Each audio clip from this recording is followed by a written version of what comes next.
This morning's guest is working hard to make good schools great. Who is he? You'll meet him coming up next on Carolina People.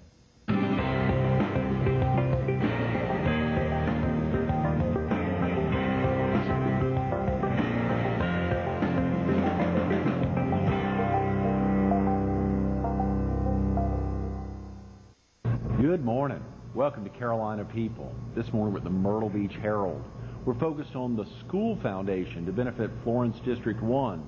And we're visiting with Trip DuBard, one of its charter members. Good morning, Trip. Hey, Greg. How are you, man? Thanks so much for coming in. You got a good, firm handshake there. Well, you know, just years of practice. Yeah. Where'd you get that? I mean, you figured out early on you got to start shaking That's strong. Right. My father taught me early. Strong handshake. That's smart. That's smart. That's good to use. Real quick about yourself, Trip. Are you originally from the area? Yeah, I grew up in Florence. We moved there when I was 12, and went to public schools there. And I'm a South Carolina guy. Before that, we lived in Charleston and Greenville, so I got to see a little bit of the state, but basically from Florence. You've been all over the state then. Well, I missed a few burgs along the way, but yeah, I've been on all the corners, I guess. And you've been back in the Florence area for how long? It's been about 10 years now. Okay, good. Yeah, so the PD is. You'd really consider it home, then? I do. I consider it home. Mm-hmm. You know, I think I saw that you had some time, and a good bit of time in North Carolina, going to school in North Carolina. Well, that's right. You know, North Carolina's got a lot of good colleges. Wake Forest University, your alma mater, is a good one. I went to Duke and had a great time there. But you know, a large part of my reason and my ability of going to a school like Duke was the education I got in public schools throughout South Carolina. So that's where my grounding came that allowed me to do a lot of the stuff I've done later on in life. Mm-hmm. And of course, you know, when you think about the public schools in South Carolina, there's a heck of a lot of districts, even in a single county. Right. Like Florence County, I think there's 4 or 5 schools. Yeah, I believe there's 4 in Florence, either 4 or 5, right. And I think in the state they're around 80 or so. Is that right? Yeah, there are a lot of them around. Horry County is a single school district. Georgetown County is a single school district. Multiple PD area counties are multi-school districts. So it's yeah, and I think there are pluses and minuses. You know, I think Greenville's got a single school district too, and you know, I guess you balance the size and the scale, you know, and how do you bring that down to individual class instruction versus the economies of scale that you get out of that, and the efficiencies and the costs. And, you know, I've heard a little bit of both sides, and I don't quite know where I come down on it yet, but there are benefits and minuses to both systems. Mm-hmm. I think I saw you got a pretty extensive board, either charter members or active members now, on the schoolfoundation.org on y'all's website for this school foundation to benefit Florence District 1. Are most of those folks, are they graduates of School District 1? You know, that's a good question. We've never actually polled anyone to see. I would bet that a majority probably are, although a lot of these guys, most of them are leaders in the community. So some have moved in with other industries. Right. Some have moved in from other parts of the state to head companies and do stuff. But they all are committed to public education and educational excellence in Florence School District 1. Don Harriet's a great example of that, someone who came in but recognizes through Rose Carolina the true importance of having a great underpinnings of the public education. Right. Good guy. Absolutely. You've got a plethora of folks on there, not to single anyone out, either you or anyone. I know you're coming down here because you had a little free time this Tuesday morning to get down. I appreciate you finding the time. It's tough to get moving so early. You know, when you think about finishing college and then thinking about what you wanted to do when you were growing up and going through the Florence District 1 schools, did you think you'd get into what you eventually got into, journalism? And of course that precedes what you're now in. Right. No, I didn't. And if I could just talk a little bit about the school foundation, just because I can go back to that, because before we get away, I grew up in the public schools. You know, from first grade on. That's where I was, and I've always been very attached to my teachers, and I think that most people do when they grow up. You're in those teen years, and you don't know who you are, and you're looking for some guidance. And in my case, a lot of folks' case, I think the high school and junior high school teachers do a lot for you. And when I did move back to Florence 10 years ago, I had a young child and knew there'd be more coming, and now we got 3. I wanted to do something for the public schools. These people that helped me. I went to Duke. I went to good colleges, but I think most people, if you ask them, who do they really, I always ask people, Greg, who do they remember more, their freshman college year English teacher or their first grade teacher? And far and away, everybody remembers their first grade teacher. But the money goes generally to IPTAY or Gamecock Club or Chanticleer Club, which are good causes, but I don't think that's really where the heart is. And there hasn't been an easy way to contribute and fortify public education. So I was thinking, what could I do? I'm not a teacher. I'm not a legislator. I'm not a school board member. I'm just a parent. Right. And the one thing I could think of was, well, gee, maybe I could help, raise a few bucks. And then I thought, well, gee, if I had some extra money, how would I give it to them? And it's not easy. It's not like envelopes coming in the mail asking you to send back donations. Right. So we the idea of this foundation came up, and I was fortunate enough that, as you mentioned, Don Harriet, head of Roche, Carolina in Florence, and another man named Grady Greer, who's head of Toledo, Carolina. Right. They had already filed the paperwork when I went to talk to them. And they were looking for a fundraiser. And out of naivete, I said, oh, sure, I'll do that. And off we went. And what we're finding out is, if you support public schools, if you support education, educational excellence in your public schools, you'll build a better, more prosperous community. And that's what we're all about, and that's what we've been doing. It's so difficult. I'm sure a lot of folks ask the question, well, my taxes already cover schools. Why would I? Your taxes already pay for, colleges and universities, too. Why give more to them? The reason is because you believe in it. If you want average schools, don't give any. If you want, mediocrity for your kids, don't, that's okay. But we in Florence are about educational excellence. And, I'm proud all of our board members and all of our community, we've created now, and I'm bragging just because I'm proud of what our whole crowd's done.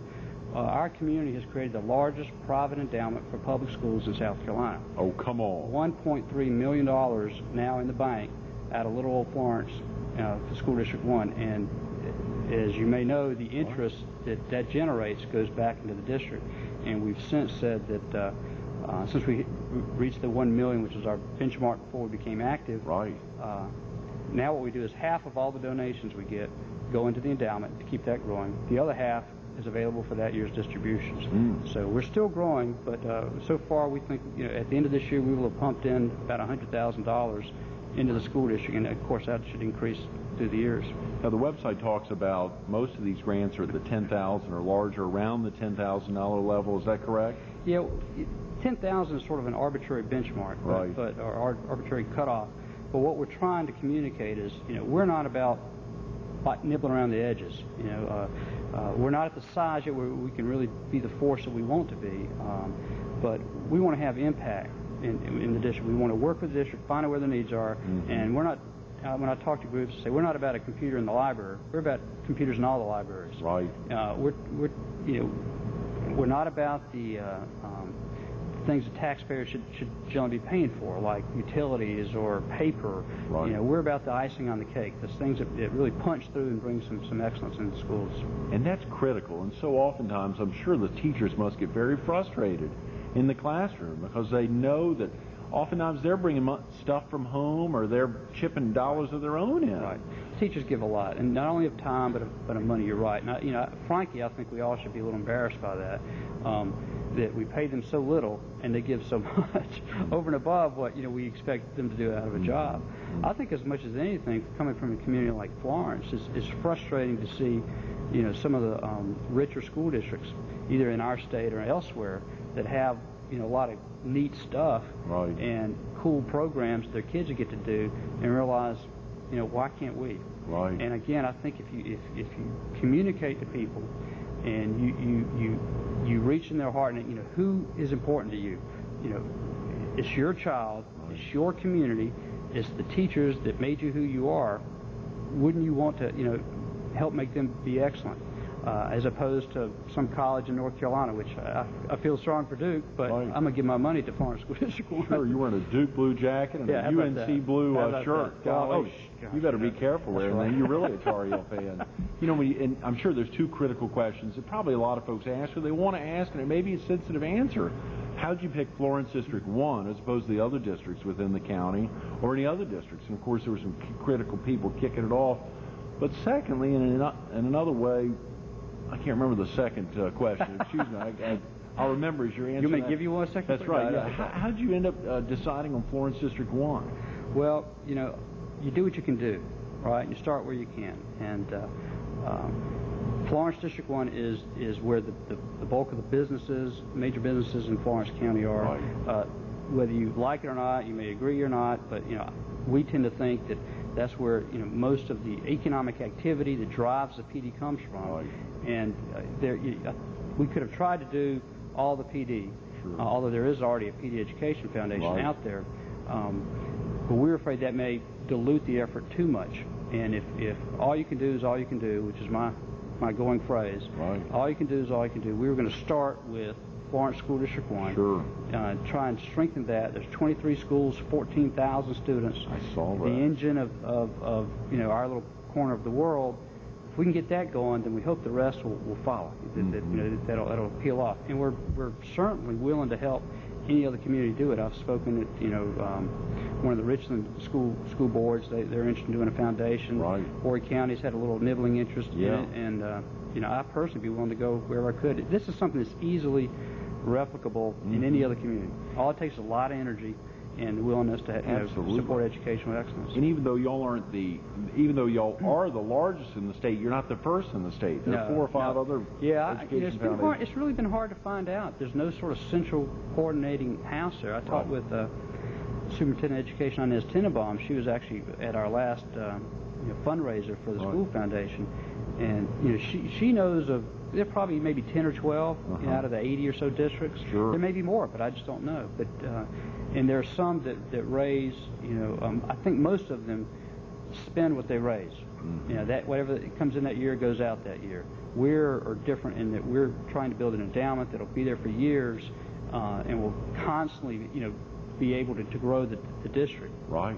One of the key things, the aspects that's so important, is that y'all have such a minimal, if any, overhead. The fact that y'all have no staff, that the phone number that we're about to put up goes to a voicemail so that one of the many volunteers can check it and stay on top of stuff. It's hard to believe when you think about it, but it is an all-volunteer organization. We have no staff. Our expenses are, you know, fundraising stuff for mailings or for you know, the fundraiser things that we do. But there's no person sort of sitting around at a desk waiting for a phone to ring or just getting paid. We're all volunteers, and you know, we've raised $1.3 million just with a lot of hard work and energy. That's tremendous. You know, the second part of that question, which I was thinking about, was why would a viewer, if they were not a alum of Florence District 1, if they lived or had children in Florence District 2, 3, or 4, or if they lived somewhere else, why would they want to be involved in the school foundation? What would be the driving force for them? And you're hopefully talking to everyone, and assuming you are. Well, you know, if they're living in Georgia, they may not, and they have no connection to Florence, there may not be a reason for them to support our school foundation. But I think everyone, DuBard believes that everybody needs to support public education. The way I talk to our community, you know, our high schools, our 3 high schools produce about 1,500 kids a year come out of our high schools. Right. Most of those folks aren't really going away. All right. I mean, they're going to be, for the most part, around the community the rest of their lives. They're either going to be working with us, you know, or they're going to be working against us. They're either going to be, you know, helping you buy real estate or making something for you or selling you something, or they're going to be, you know, stealing your car and climbing in your back door window. So, you know, it's not a hard choice, you know, whether you have kids or not. You know, if you're living in a community that has young people and you hope to stay there, you know, and safely and happily through the years, then I think it's a wise thing to not. It's not only morally wise, I think, and good to help make kids better, but it's, you know, selfishly wise to make sure that you stay safe and sound and happy. Also, one of the critical ideas, assumably, would be to support it, to see some of the great things you all do, so that you can set up a similar group in your area and hopefully mirror that. Sure. Yeah. That's a whole nother reason. And again, we'd be happy to help anybody. Think about some of those grants, some of these early grants. Of course, you all reached the $1 million. Right. Can you share with the viewers, share with all of us, some of the ideas of things that you all are being bombarded, I'm sure, by requests to support different things within Florence District 1? What are some of the requests that you can talk about? What are some of the ideas you've looked into funding? What are some of the things that are on the bubble? Can you share with us about any of it? Sure. And we're still very new, so we're still learning how to do this and how the best way to do it. But some of the ideas that come up. One of the things we helped fund early on was a sort of early international baccalaureate program, looking at doing in the elementary stages. So that's not institutionalized in the district yet, but there's some early workings on that. That was a very, very early pass-through grant that came into the district. Our first major grant was last year, so we've really only done one serious grant, and I believe that's around $37,000. And we funded 4 pilot projects at demographically different elementary schools in the district, so we could see how this works. That really does individualized attention and plans for first grade readers. And I met with some teachers last week who, and we're trying to get some firm figures. It's not year end yet to actually see, what the progress was from beginning to end. But anecdotally, they're overjoyed. They thought it was a terrific program. So that looks good. One of the things we're looking at this year, and the foundation hadn't made a decision yet, but Florence School District 1 is looking at the idea of 9th grade academies, where you separate the 9th graders from the rest of the high school, and they have their own sort of little hall and counselors and specialized teachers, because that's such a critical year in the dropout rate. That if you look at the numbers, they really fall off right in that time period, and the transition from junior high to high school is often difficult. So one of the options, one of the possibilities, is for us to assist the district in sort of first time expenses to get the program up and going. We're not about long-term operating, we'll give you, on and on and on and on. We're about stuff that goes out, starts it, and gets it going. That's great. And of course, and the board's determination, how the board gets together, is it the entire board getting together to make decisions on appropriations, or do you all, we have committees? Yeah, we have a grants committee that Trish Calder used to be Pointer Adult Education. She heads that, and they'll be meeting actually next week to look at, what we want to do for this current year. Right. And then that'll come back before the full board. And we try and work with the district too very closely to make sure that we're not giving stuff that we think is cool but really has no need in the district. Sure. Very important. And I'm sure again there could be so many requests, and obviously not all of y'all are day-to-day educators, even though you got some great board members or other folks that are very knowledgeable. It's still important that you all take that time and make sure and turn to the district itself and get some ideas from them. And I appreciate you mentioning the board. I'd be remiss if I didn't mention some of the folks. We have David Barr, who's president of United Way in Florence County. Emerson Gower, head of Progress Energy in Florence. We've already mentioned Don Harriet. Frank Bullard, head of BB&T. John Bankson of Wachovia is there. We've got Charlie Gould, who's head of Florence Darlington Tech. We've got a lot. We've tried to get some of the best and the brightest folks in Florence and get them together. Kanti Patel is a manager out there. James Bird owns a business downtown. Evelyn Hayward, a former educator. Clotilda Diggs. Smart, well-rounded, diverse group of people that really helps hopefully represent the community and help give us good ideas. And I'm glad you're saying those names. A lot of those names are not yet on your website. So there are a lot of names that you didn't even mention, like Frank Avon and you and your father, Fred DuBard, and others who are very active, I'm sure, in helping get it going. It was amazing. Of course, you said Don Harriet earlier, who really helped. Am I correct? You said Don and Grady. Don and Grady filed the paperwork. They're the ones that committed it, that started it. I was one of the early recruits. Yes. So they got it up and going, and then recruited me and asked me to help. You've been recruited to a lot of groups, Tripp. I think it was about a year ago. We were up in Florence filming at the Florence YMCA, and I think I understood you were the incoming president at that time, maybe a year and a quarter or so ago. I think I saw recently you were joined the inaugural class of the Liberty Fellows, a big statewide group to do things. Surely your involvement with, I think, the mayor's task force on the internet. That was a while back. Involved in a number of groups in the community. Now, as we think about, you mentioned you had some children in the area. What are their ages, Trev? 12 years old, a 12-year-old boy, 8-year-old girl, and a 7-year-old boy. So they're keeping you a little up to date with some of the needs within the school systems. Sure. And frankly, I hope that I'm keeping them up to date on what it takes to have people engaged in the community. I really hope that they're learning that, when they should do something, or I wish somebody would do something, that you're really talking about yourself. Mm-hmm. If you want it done, get out there and swing an axe. Do you think it's set in with him? I'm not sure. It hadn't taken all the way yet, but I think they're starting to question and understand a little bit. And they're still a little young. My daughter started a newspaper, so Did she really? She started a newspaper? Yeah, 8 years old. Yeah, oh, in her come on. elementary school. Yep. So watch out, Myrtle Beach Herald. That's right. We're going to expand. There's enough competition in Florence, but we love something. There's a community newspaper. It's one of the greatest things in the world. The little recognition within so many community newspapers within a daily newspaper circulation. Speaking of that, I think that was a thrilling thing to see you kicking off early on at the Sumter Daily Item. Oh, right. Yeah. And then experiences. You had a pretty striking journalism career there. Well, I had a lot of fun. Journalism is a great time. If you're interested in the world and how things work, I can't think of a better school than the career of journalism. Mm-hmm. It's a lot of, as I'm sure you know.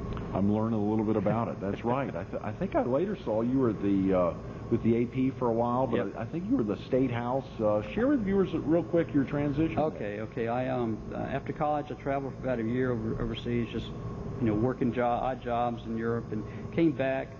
Since you drove around South Carolina throwing resumes out the window, and Sumter Daily Item decided to take a stab. So I worked for the Osteen family over there. Went from there to the Greenville News down in Charleston. They had a short-lived Charleston bureau that went down to Hilton Head. Oh, so really? that was a lot of fun. Mm-hmm. And then I covered the State House for AP for about 3-4 years. And I was there during Hurricane Hugo, during the PTL stuff, the presidential elections, and politics was my beat. That's what I did. Then my wife and I decided to travel, something we wanted to do before we had kids, and we'd saved up our money and been really very frugal, and struck out and traveled for a year around the world. Came back and ended up working at the Sun News here in Myrtle Beach with a lot of good folks. I got to tell you, just last week I was in a doctor's office and saw up on the wall the great value of print, and you don't see TV spots. Obviously, I love TV. You don't see any TV spots on the refrigerator doors. You definitely don't see them up in doctor's offices. The piece you done on a doctor whose next door neighbor was Hillary Clinton. Right. That was growing up in 1993, I think. So you were there. Must have been 91, 92, 93. So, right. It was up on this Dr. Williams wall, which was fascinating. Seeing that up there and thinking, I'm going to be seeing that guy soon. That's, journalism's a great opportunity. It opened a lot of doors, but enables you to really focus on the nitty-gritty of the needs within Florence District 1. That must have helped a lot for the other board members who may be older men or women who may not have kids actively in school now, who may not be thinking about it. The journalism's opened up some doors to keep you focused as well. True. Well, sometimes you know what questions to ask, and you may know who to go to. Right. And certainly it hadn't hurt in dealing with the media. Mm-hmm. I still have a lot of friends out there, and can decide. I think I have a good idea of what's a story and what's not. Right. Sure. So, you all have had some superstars coming in for some of your banquets, some of the big events, some of the fundraisers. I know Chief Justice Harwell was the recipient of one of the awards recently, but you had a renowned speaker in that same year that he got the award, which wasn't this past year, but the year before. Right. That was the second year. We had we honored David Harwell as our distinguished graduate. We had Marion Wright Edelman from Bennettsville, who is the founder of Children's Defense Fund. Terrific woman. You're right, very honored to have her. Our first year, we honored Marva Smalls of Nickelodeon, who's a graduate of District 1, and had Darla Moore from Lake City, benefactor of the USC Business School.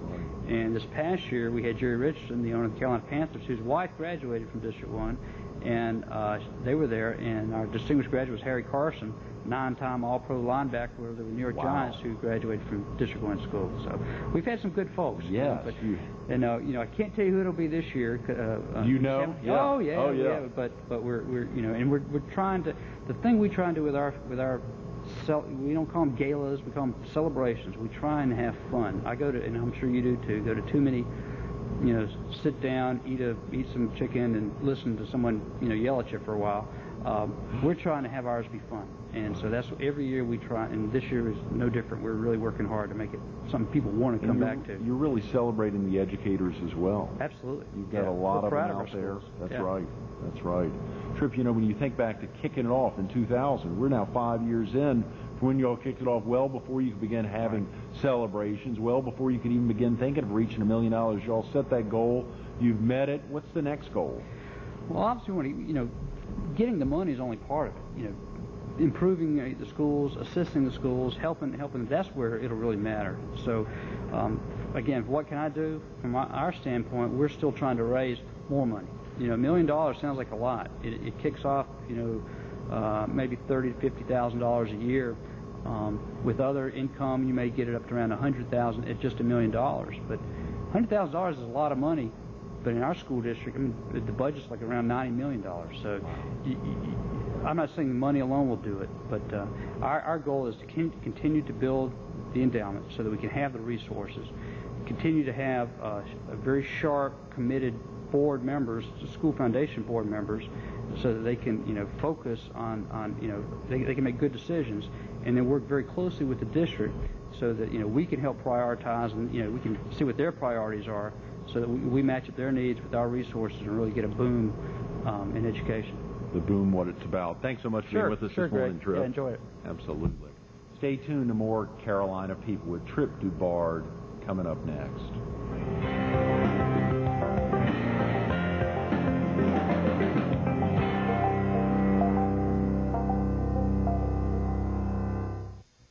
How can you get involved with the school foundation? You can write down this phone number, 843-629-4926. That's 843-629-4926. Give them a call. You're not going to get a voice necessarily. You'll get a voicemail. It's because all the personnel are volunteers. They're not sitting there by the phone waiting for your call, but they're going to get back to you. They want you to be a part of it. They've also got a great-looking website, theschoolfoundation.org. theschoolfoundation.org. Why do you want to be a part of supporting Florence District 1? Give them a call or visit the website. You'll see why. Take the time. Tripp DuBard and so many of the folks are volunteering their time because they know the center of it all is public education. Go online, learn a little bit.